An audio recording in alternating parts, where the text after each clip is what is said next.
नमस्कार, स्वागत करती हूं आप सभी का। आप देख रहे हैं अपनू उत्तराखंड बुलेटिन। आपके साथ मैं हूं अमीषा यादव। चलिए रुक करते हैं खबरों की ओर। उत्तराखंड के मुख्यमंत्री पुष्कर सिंह धामी ने सरकारी पॉलिटेक्निक संस्थाओं से विभिन्न औद्योगिक इकाइयों के लिए चयनित छात्रों को नियुक्ति पत्र वितरित किए हैं। मुख्यमंत्री आवास के मुख्य सदन में कार्यक्रम का आयोजन किया गया। कार्यक्रम में कैबिनेट मंत्री सुबोध उनियाल भी मौजूद रहे। इस दौरान मुख्यमंत्री पुष्कर सिंह धामी ने कहा कि कहा है कि सूबे में युवाओं के लिए रोजगार के ज्यादा से ज्यादा अवसर पैदा करना ही सरकार का लक्ष्य है। सरकार उसी दिशा में काम कर रही है।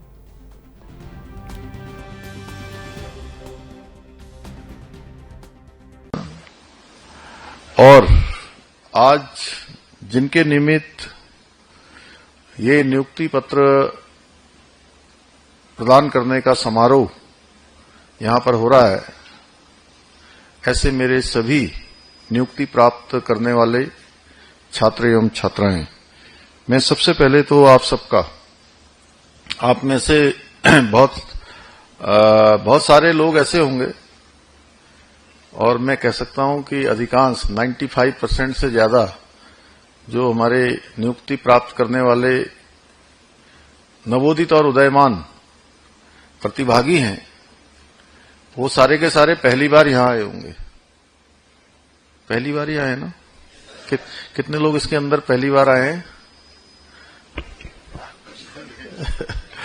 चलिए, मैं आप सबका, ये मुख्य सेवक सदन में आप सभी का अपने हृदय से आप सबका स्वागत करता हूं, आप सबका अभिनंदन करता हूं और नियुक्ति पत्र आप सबको प्राप्त हो रहे हैं, उसके लिए आप सभी को बधाई देता हूं, शुभकामनाएं देता हूं और आपके उज्जवल भविष्य की कामना करता हूं। साथ ही मैं आज इस अवसर पर उन सभी औद्योगिक इकाइयों का, औद्योगिक संस्थानों का भी आभार व्यक्त करता हूं जिन्होंने हमारे युवाओं को रोजगार प्रदान करने में अपना योगदान दिया है। आप सभी का सहयोग हमारे राज्य के भविष्य को उज्जवल बनाने में सहायक है और आज जिनको ये नियुक्ति पत्र प्राप्त हो रहे हैं, मैं उनसे कहना चाहता हूं कि ये नियुक्ति पत्र आपके सपनों की पहली सीढ़ी है और आपकी मेहनत, समर्पण और प्रतिभा और जो परिश्रम, लगन से आपने अपनी तैयारियां की है, अपने भविष्य को बनाने का काम किया है, उस प्रतिभा का भी सम्मान है जो आज आपको नियुक्ति पत्र के रूप में प्राप्त हो रहा है। मुझे पूरा विश्वास है कि आप सभी पूरी निष्ठा और समर्पण के साथ अपनी अपनी जिम्मेदारियों का निर्वहन करेंगे और अपने कार्यस्थल पर जहां भी, जिस संस्थान में भी आपको काम मिला है, जो भी जिम्मेदारी मिली है, उस जिम्मेदारी को अपने पूरे मनोरथ के साथ पूरा करेंगे, पूरे समर्पण के साथ पूरा करेंगे और अपना उत्कृष्ट देने का काम, अपना सर्वोत्तम देने का काम आप ईमानदारी से करेंगे। भाइयों बहनों, हमारी सरकार ने यह सुनिश्चित करने का प्रयास किया है कि हर युवा को रोजगार के उचित अवसर मिलें, चाहे वो इस प्रकार के जो प्लेसमेंट हैं औद्योगिक इकाइयों के माध्यम से हों, सरकारी नौकरियों के माध्यम से हों या रोजगार स्वरोजगार के माध्यम से हों। हमारा ये प्रयास है कि सभी को कुछ न कुछ काम मिले और मुझे ये बताते हुए खुशी है कि आज राज्य के अंदर हम एक ऐसा माहौल बना पाए हैं जहां निजी क्षेत्र भी रोजगार सृजन के क्षेत्र में, रोजगार देने के क्षेत्र में नेशनल ई विधान एप्लीकेशन नेवा योजना के तहत नवंबर-दिसंबर महीने में होने वाले शीतकालीन सत्र से ई विधानसभा शुरू करने की तैयारी है। देहरादून विधानसभा में ई विधानसभा के लिए मरम्मत और नवीनीकरण का कार्य चल रहा है। इसी महीने तक सिविल कार्य पूरे हो जाएंगे, जिसके बाद आईटी सिस्टम और आईटी सिस्टम का काम भी किया जाएगा। अभी विधायकों और विधानसभा सचिवालय के कर्मचारियों को सॉफ्टवेयर से संबंधित जानकारी के लिए प्रशिक्षण भी दिया जाएगा। संसदीय कार्य मंत्रालय सभी राज्यों की विधानसभाओं को ई विधानसभा में परिवर्तित के लिए नेशनल ई विधान एप्लीकेशन योजना शुरू की है।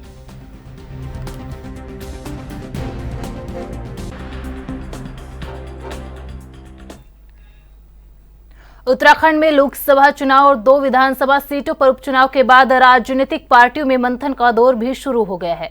एक ओर जहां बीजेपी आज कार्य समिति की बैठक आयोजित की गई, तो वहीं दूसरी ओर कांग्रेस पार्टी में भी लोकसभा चुनाव में हार के बाद कार्यकर्ताओं और पदाधिकारियों के साथ हार के कारणों पर चर्चा की जाएगी। कांग्रेस आलाकमान द्वारा उत्तराखंड में हार के कारणों पर चर्चा के लिए एक फैक्ट फाइंडिंग कमेटी का गठन किया गया है। 18 जुलाई से 20 जुलाई तक इस कमेटी के सदस्य लोकसभा वार प्रदेशाध्यक्ष, लोकसभा प्रत्याशी, विधायक, पूर्व मंत्री और विभिन्न कमेटी के पदाधिकारियों से बैठक करेंगे। हार के कारणों पर चर्चा के बाद यह कमेटी अपनी रिपोर्ट पार्टी आलाकमान को सौंपेगी।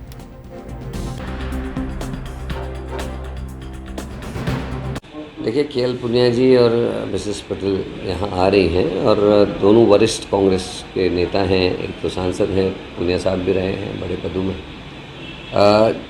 लोकसभा के चुनाव में जो हार हुई है उसकी समीक्षा वो करेंगे 5 लोकसभा के प्रत्याशियों से, वहाँ के वरिष्ठ जो हमारे कांग्रेस के जन हैं उनसे, एमएलए कैंडिडेट्स जो रहे हैं 22 में उनसे, जिला अध्यक्षों से, ब्लॉक अध्यक्षों से, उनसे वो सबसे मुलाकात करेंगे, पीसीसी मेंबर या आईसीसी मेंबर से, और नब्ज टटोलेंगे और आगे क्या हमको इन चीज़ों में सुधार करना है उस विषय को लेकर बातचीत होगी।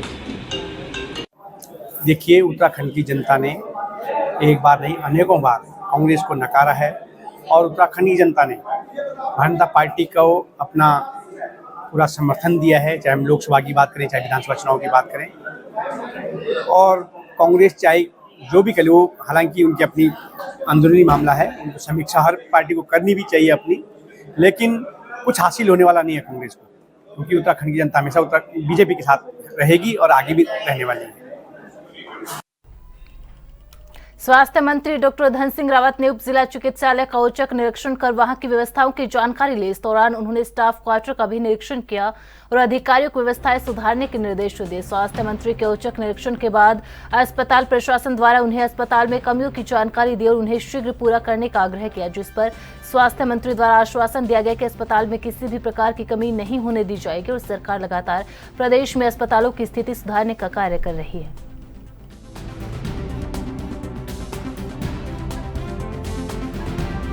देखिए, मैं आज दौरे से आ रहा था पहाड़ के और मैं सोचा कि यहाँ के उप जिला चिकित्सालय को ज़रूर देख के आऊँ। तो कुल मिला के यहाँ पे डॉक्टर भी पर्याप्त मात्रा में हैं। अब स्टाफ नर्स भी हमने पूरे प्रदेश में 1500 स्टाफ नर्सों को भेजा है। अब टेक्नीशियन भी हमने सभी जगह भेज दिए हैं और यहाँ पे एक्सरे की मशीन भी है, सीटी स्कैन मशीन भी है, अल्ट्रासाउंड की मशीन भी है और डेंगू के लिए भी हमने हर जिला चिकित्सालय उप जिला चिकित्सालय में अलग से वार्ड बना दिए हैं, ताकि अगर कोई भी मरीज आएगा तो उनके अलग से व्यवस्था हो जाए। यहाँ पे हमारे जो माननीय विधायक जी हैं और अब हमारे कैबिनेट मंत्री हैं गणेश जोशी जी, उन्होंने काफ़ी दिन से मुझसे आग्रह किया था कि यहाँ पे डॉक्टरों के लिए अलग से आवास बनने चाहिए, क्योंकि यहाँ पे पुराना हॉस्पिटल था अंग्रेज़ों के ज़माने का। तो उसके लिए मैंने आज सीएमओ को आदेश कर दिए हैं कि वो जल्दी मुझे प्रस्ताव भेजें, ताकि हम डॉक्टरों के लिए भी और स्टाफ नर्स के लिए भी आवास बना सकें और ट्रांजिट हॉस्टल बना सकें। तो ये व्यवस्था भी हम ज़रूर करेंगे। मुझे लगता है कि मसूरी के लिए डॉक्टरों के लिए आवास की बहुत बड़ी जो समस्या थी वो पूरी हो जाएगी। यहाँ पे पत्रकार लोगों ने मुझे बताया कि यहाँ पे मॉर्चरी भी काफ़ी दिक्कतें हैं। तो जैसे हमें ज़मीन मिल जाएगी तो भी हम नई व्यवस्था बना के और अलग से मॉर्चरी बनाएंगे तो भी बना देंगे। पैसे की कमी बिल्कुल नहीं है। जहाँ तक चतुर्श्रेणी कार्मिकों की दिक्कत है, तब हमने स्वास्थ्य विभाग को 1500 वार्ड वाइज नियुक्त करने के आदेश दे दिए हैं और ये अधिकार भी सीएमओ को दे दिया है कि स्थानीय आधार पर वो लगा सकते हैं। तो मुझे लगता है कि अब हर डिस्ट्रिक्ट में ये समस्या भी खत्म हो जाएगी। सर, यहाँ पर एक और अस्पताल है अंग्रेजों के ज़माने का गनीर पर, काफ़ी बड़ी ज़मीन है, तो उसको लेकर जीर्णोद्धार के लिए कोई योजना? देखिए, मैंने अभी बोल दिया है कि सीएमओ को मैं आज ही आदेश कर दूंगा और यहाँ के जिलाधिकारी को भी, और एक मास्टर प्लान बना लेंगे वहाँ पे कि वहाँ पे क्या क्या सुविधाएँ हो सकती हैं। वहाँ पे डॉक्टरों के लिए आवास भी हो सकते हैं, वहाँ पे हमको अगर हॉस्पिटल का विस्तार करना है तो भी कर सकते हैं, क्योंकि मसूरी में पर्यटक बहुत लोग आते हैं और सरकार की इच्छा ये है कि यहाँ से एक भी मरीज़ देहरादून रेफर ना हो, यहाँ पे सारी सुविधाएं मिल जाएं। तो हमारा जो दीर्घकालिक प्लान ये है कि हम इस हॉस्पिटल का उच्चीकरण भी करेंगे। अभी ये 50 बेडेड हॉस्पिटल है, ज़रूरत पड़ेगी तो और बेड भी यहाँ पे देंगे। और मैं कह सकता हूँ कि उसका भूमि का पूरा परीक्षण करके वहाँ पे और जो दिल्ली के बुराड़ी में बन रहे केदारनाथ धाम के प्रतीकात्मक मंदिर निर्माण का विरोध थम चुका है। सीएम पुष्कर सिंह धामी के आश्वासन के बाद तीर्थ पुरोहित, साधु संत और व्यापारियों ने आंदोलन को स्थगित कर दिया है। केदारनाथ तीर्थ पुरोहित समाज के अध्यक्ष राजकुमार तिवारी ने प्रदेश के मुख्यमंत्री पुष्कर सिंह धामी से मुलाकात की, जिसमें सीएम की ओर से मिले आश्वासन के बाद मंगलवार को केदारनाथ धाम में आंदोलन को समाप्त किया गया। जो हमारे इस आंदोलन के संचालक महोदय थे और आपकी आज्ञा हुई, सर्वप्रथम मैं भगवान श्री केदारनाथ जी को प्रणाम करते हुए, भैरवनाथ जी को प्रणाम करते हुए और सभी आंदोलनकारी तीर्थ पुरोहित, साधु सन्यासी, जितने भी लोगों ने हमारे इस आंदोलन में भाग लिया है, सभी लोग धन्यवाद के पात्र हैं। माननीय अध्यक्ष श्री राजकुमार तिवारी जी जो है मुख्यमंत्री से मिले हैं और मुख्यमंत्री जी ने हमें पूरा आश्वासन दिया है। श्री केदारनाथ धाम जो बुराड़ी में बनने जा रहा है, ये नाम उन्होंने तत्काल हटा दिया है। यदि रोतेला जी ने जबरदस्ती कर दिया है तो हम लोग कोर्ट भी जा सकते हैं और हम तब तक आंदोलन तोड़ेंगे नहीं जब तक जो है इन्होंने ये जो केदार का स्वरूप है और जो केदारनाथ के नाम से जो मंदिर बुराड़ी में बन रहा है, तत्काल उनको ये स्वरूप बंद करना होगा। जो यहाँ का QR कोड नंबर उन्होंने रखा है वो भी उनको बंद करना पड़ेगा। और फिलहाल जो है हम माननीय मुख्यमंत्री जी ने जो हमें आश्वासन दिया है, उनके आश्वासन से हम लोग जो है संतुष्ट हो गए हैं और हम फिलहाल इस आंदोलन को जो है स्थगित कर रहे हैं। और मैं सभी लोगों का आभार व्यक्त करता हूं। और माननीय मुख्यमंत्री जी ने जो है जब हमारा जो है देवस्थानम बोर्ड का आंदोलन चल रहा था, मैं उनको धन्यवाद देता हूं। उन्होंने उस समय हमारी ये बात मानी और इस समय भी वो इस बात को मानेंगे और इस बात के लिए हम उनको धन्यवाद तभी देंगे जब ये जो केदार का स्वरूप जो केदारनाथ के नाम से जो मंदिर बुराड़ी में बन रहा है, तत्काल वो मंदिर जो है नहीं बनना चाहिए। आप मंदिर बनाओ, भगवान का शिवालय बनाओ, उसमें हमारे कोई ना रहे, लेकिन भगवान केदारनाथ का स्वरूप, केदारनाथ का जो नाम वहां पर रखेंगे तो फिर हम आंदोलन करेंगे।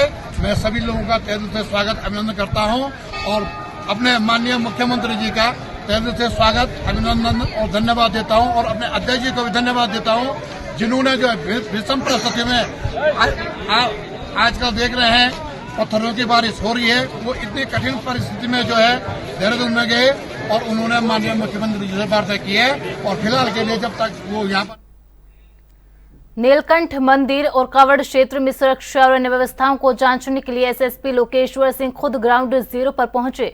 उन्होंने नीलकंठ मोटर मार्ग और पैदल मार्ग का निरीक्षण किया, मंदिर परिसर की व्यवस्थाओं को भी गहनता से देखा, साथ ही मंदिर प्रबंधन से बातचीत कर आपसी सामंजस्य भी स्थापित किया। कावड़ियों की भीड़ बढ़ने पर कमजोर पड़ने वाले मोबाइल के नेटवर्क को लेकर भी एसएसपी ने अधिकारियों से चर्चा की। आपसी संपर्क बेहतर बना रहे, इसके लिए वायरलेस सेट के नेटवर्क को बेहतर करने के निर्देश दिए हैं।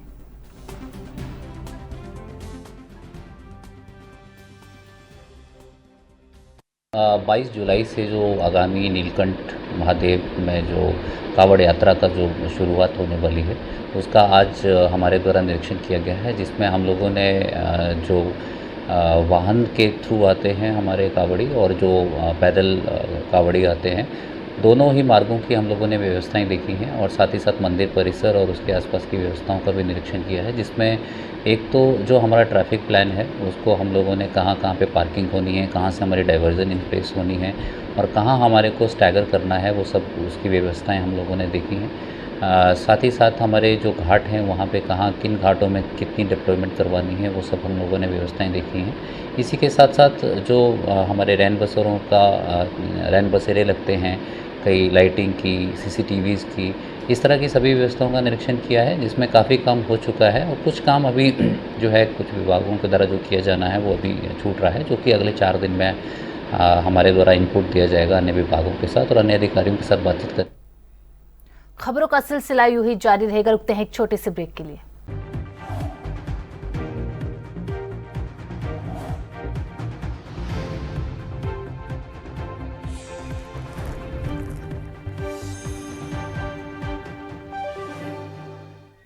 ब्रेक के बाद एक बार फिर से आप सभी का स्वागत है। खबरों में आगे बढ़ते हैं। जनपद उधम सिंह नगर के खटीमा ब्लॉक परिसर में ब्लॉक प्रमुख और भाजपा नेता रंजीत सिंह नामधारी के नेतृत्व में प्रकृति के संरक्षण और संवर्धन को समर्पित देवभूमि उत्तराखंड का पौराणिक लोक पर्व हरेला के शुभ अवसर पर फलदार पौधों का रोपण किया गया तथा क्षेत्रवासियों को हरेला पर्व की शुभकामनाएं दी गई। इस अवसर पर जिला विधिक सेवा प्राधिकरण तथा उत्तरांचल जीवन ज्योति ट्रस्ट द्वारा एक कार्यक्रम का आयोजन किया गया। पर्यावरण को शुद्ध, स्वच्छ, सुंदर और हरा भरा बनाने के दृष्टिगत लगाए जा रहे पौधों के संरक्षण हेतु शपथ भी लिए गई।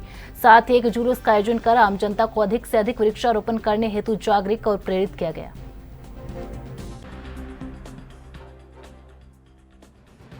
विकासखंड खटीमा के अंदर उत्तरांचल ज्योति ट्रस्ट की तरफ से एक कार्यक्रम कराया गया हरेला के ऊपर। हरेला सबसे पहले तो मैं हरेला के इस महापर्व पे वो इस क्षेत्रवासियों को और पूरे प्रदेश को हार्दिक शुभकामनाएं और बधाई देता हूँ। हरेला एक ऐसा पर्व है जो जीवन को बचाने का काम कर रहा है।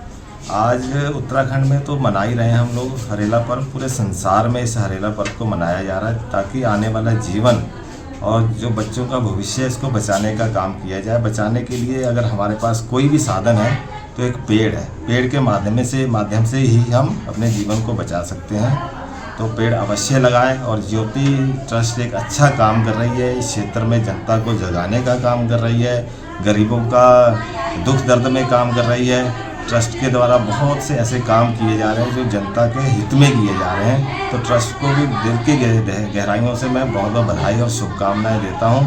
और इसी तरह ये ट्रस्ट आगे काम करती रहेगी और जीवन यहाँ के जो लोगों का जीवन को बचाने का काम भी करती रहेगी। नशे के ऊपर भी ट्रस्ट काम करती है, जो आप देख रहे होंगे पूरे क्षेत्र में एक स्मैक का काम चल रहा है, उस स्मैक को भी बचाने में ट्रस्ट का काफ़ी महत्वपूर्ण योगदान है।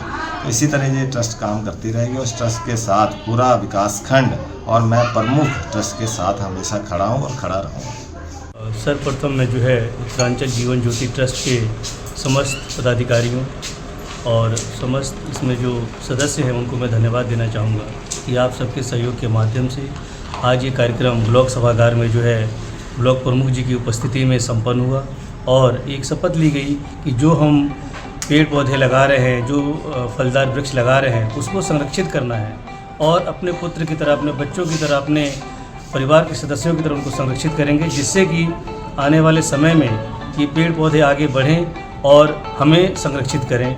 और भविष्य में उम्मीद करते हैं कि जो ट्रस्ट है इसी तरह से जो है पर्यावरण के क्षेत्र में, शिक्षा के क्षेत्र में, स्वास्थ्य के क्षेत्र में व अन्य समस्त गतिविधियों में आगे बढ़ता रहे और हम बाबा भैरव मंदिर ब्रह्मदेव टैक्सी संचालन समिति द्वारा भूम में स्थित कार्यालय की टीन सेट में सभी टैक्सी वाहन स्वामियों के साथ एक बैठक का आयोजन किया गया। बैठक का मुख्य उद्देश्य पूर्णागिरि मेले के दौरान ठुलीघाट से भैरव मंदिर तक चलने वाली टैक्सियों से हुई आय व्यय का विवरण देना।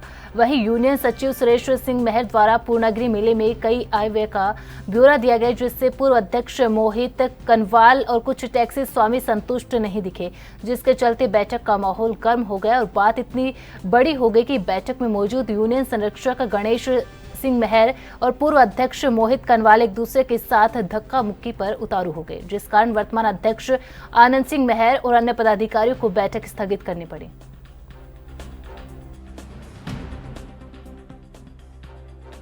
भैरव बाबा टैक्सी संचालन समिति की एक बैठक 16/7/2024 को बैठक होनी थी, जिसमें सभी गाड़ी लगभग 70% गाड़ी मालिक यहाँ पे पहुँचे। कुछ आपसी चलते हुए रंजिश जो कुछ पूर्व अध्यक्ष मोहित कुनवाल के उसमें उनने एक सिस्टम इसको भंग करने का जो किया, इस बीच से सिस्टम के हिसाब से हमने यूनियन को स्थगित कर दी। नेक्स्ट जो ये बैठक होगी उसका हम डेट निकाल के आपको बता देंगे। बैठक का मुख्य उद्देश्य जो ठुलीघाट टू भैरव मंदिर टैक्सी चली उसमें आय व्यय का विवरण था, उसमें कुछ असामाजिक तत्व जो बीच में घुस गए। अग्रिम वाली जो बैठक होगी उसमें फोर्स के साथ हम लोग बैठक करेंगे, एसआई बूम को भी सूचना देंगे इस बारे में। ऐसा है पिछली बार यूनियन इसी वजह से इसको पद से हटाया गया मोहित कनवाल को, क्योंकि ये हिसाब नहीं दे पाया। इस बार भी वही हो रखा है, हिसाब ये दे नहीं पाए हैं, 100 की सीधी बात है, तो इन्हें भी इस्तीफा देना पड़ेगा। इससे नीचे में कोई भी गाड़ी मालिक मानने वाला है नहीं। मुख्य उद्देश्य यह था कि पूरी 70 गाड़ियां जो हैं अपने भाईचारे से। ये पूरा गांव अपना मेहर गांव है और गेंडा खाली तक, तो पूरे जितने भी भाई लोग हैं सबकी बराबरी हो। ये नहीं कि किसी की 500 में चल रही है, किसी की फ्री में चल रही है और कोई बेचारा 1100 रुपये दे रहा है। ये ये अपनी मोनोपोली चला रखी है। पिछली बार जब यूनियन का चुनाव नहीं हो रखा था, उससे पहले भी मैंने बोला कि मेरे को अध्यक्ष बनाओ, मैं करके दिखाऊंगा। गाड़ी वालों की भी वो गलती है। इलेक्शन हुआ, इलेक्शन में आनंद जी जीते। मैंने ये बोला था कि भैया सबकी गाड़ियां बराबर में चलेंगी, चाहे अध्यक्ष हो, चाहे कोषाध्यक्ष हो, चाहे सचिव हो, चाहे कोई भी हो। इसी बात को सहमति लेकर इसको हटाया गया था। लास्ट में बात वही हो गई कि इसको तो बाहर फेंक दिया मक्खी की तरह निकाल के, और आप लोग ये लोग बैठ गए। अब उसका क्या कारण है? गर्मा गर्मी का कारण ये है, 27 लाख का हिसाब 16 लाख बता रहे हैं, तो किसको गुस्सा नहीं आएगा? इतने उत्तराखंड के रामनगर वन प्रभाग तराई पश्चिमी की हरेला पर्वों पर एक अलग ही पहल देखने को मिली, जहां हरेला पर्व पर तराई पश्चिमी प्रशासन द्वारा अतिक्रमण मुक्त कराई गई 50 हेक्टेयर भूमि में से 4 हेक्टेयर भूमि पर 40,000 से ज्यादा मिश्रित पौधों का पौधारोपण किया गया। आपको बता दें कि मुख्यमंत्री पुष्कर सिंह धामी के आदेश के बाद वन विभाग की भूमि पर अवैध तरीके से रह रहे अतिक्रमणकारियों को वन विभाग के द्वारा हटाया जा रहा है। ये जो आज हम हरेला के पर्व पे जो हम वृक्षारोपण कर रहे हैं, ये मालदन का क्षेत्र है। मालदन नंबर 1 प्लॉट नंबर 1 है ये हमारा, जो कि काफ़ी समय से अतिक्रमण था। इसको पिछले बरसात में ही हमने इसको अतिक्रमण से खाली कराया। लगभग 4 हेक्टेयर क्षेत्र है ये। 4 हेक्टेयर क्षेत्र में इस समय जो हम लगा रहे हैं, जो इस समय हमने लिया है इस बार को, अब हालांकि क्षेत्र और बड़ा है ये अभी। ये टोटल लगभग 10 हेक्टेयर है। इसको 10 हेक्टेयर है, इसको फिलहाल 4 हेक्टेयर में लेकर के हम 4 हेक्टेयर में 4000 पौधे यहाँ पे लगा रहे हैं। और हमारी अब चारों तरफ घेरबाड़ कर दी गई है इसके, और कोशिश करेंगे कि एक आदमी यहाँ पे देख रेख के लिए भी रहे और बाकी हम लोग भी देख रेख करेंगे इसकी। तो 4000 पौधे हम मिश्रित प्रजातियों के लगा रहे हैं। तो उम्मीद है कि ये एक अच्छा से पुनः जो पूर्व स्थिति में अपने जो जैसा वन था वैसा हम इसको कर पाएंगे।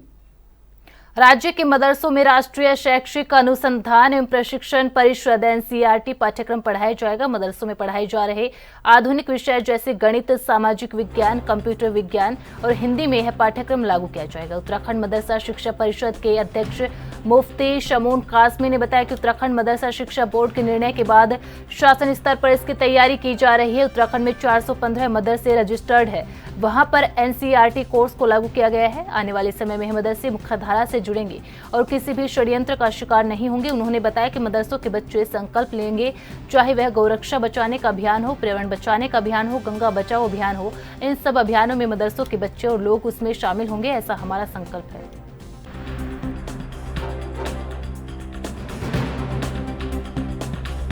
हमारे आदरणीय मुख्यमंत्री श्री पुष्कर सिंह धामी जी ने जो काम किया है, हम उनके नेतृत्व में उन मदरसों के बच्चों को मुख्य धारा से जोड़ रहे हैं। और तमाम मदरसों के अंदर जो 415 मदरसे हमारे रजिस्टर्ड हैं, हमने वहां NCERT के कोर्स को लागू किया है। मैं दावे के साथ ये बात कह सकता हूं कि आने वाले दिनों में वो मुख्य धारा में जुड़ेंगे और किसी के भी षड्यंत्र का शिकार नहीं होंगे। ये बात कहने का तात्पर्य मेरा ये है कि वही लोग मस्जिदों में जाते हैं, वही मदरसों में जाते हैं, उपदेशक बनते हैं। अगर हम उन्हें अच्छी एजुकेशन देंगे, अच्छी शिक्षा देंगे, तो कल जब वो मस्जिद और मदरसों में जाएंगे तो वहां वो शूल नहीं बांटेंगे, वो फूल बांटेंगे, ऐसा मेरा मानना है। और हम आदरणीय प्रधानमंत्री श्री नरेंद्र मोदी जी के उस मिशन को आगे बढ़ा रहे हैं कि एक हाथ में कंप्यूटर और एक हाथ में कुरान। और आदरणीय मुख्यमंत्री श्री पुष्कर सिंह धामी जी के नेतृत्व में हम इसमें सफलता की तरफ बढ़ रहे हैं। बड़ी तेजी के साथ मदरसे मुख्य धारा से जुड़ करके NCERT के कोर्स को पढ़ा रहे हैं। मैं अपने उत्तराखंड के देवभूमि के तमाम वासियों से एक बात कहना चाहता हूं कि आने वाले दिनों में ये मदरसों के लोग यहाँ की तमाम जितनी भी पर्यावरण का मामला हो, गौ रक्षा का मामला हो, गंगा की रक्षा का मामला हो, पहाड़ों की रक्षा का मामला हो, हमारे मदरसों। बुलेटिन में फिलहाल इतना ही। आप बने रहें ANB न्यूज के साथ। नमस्कार।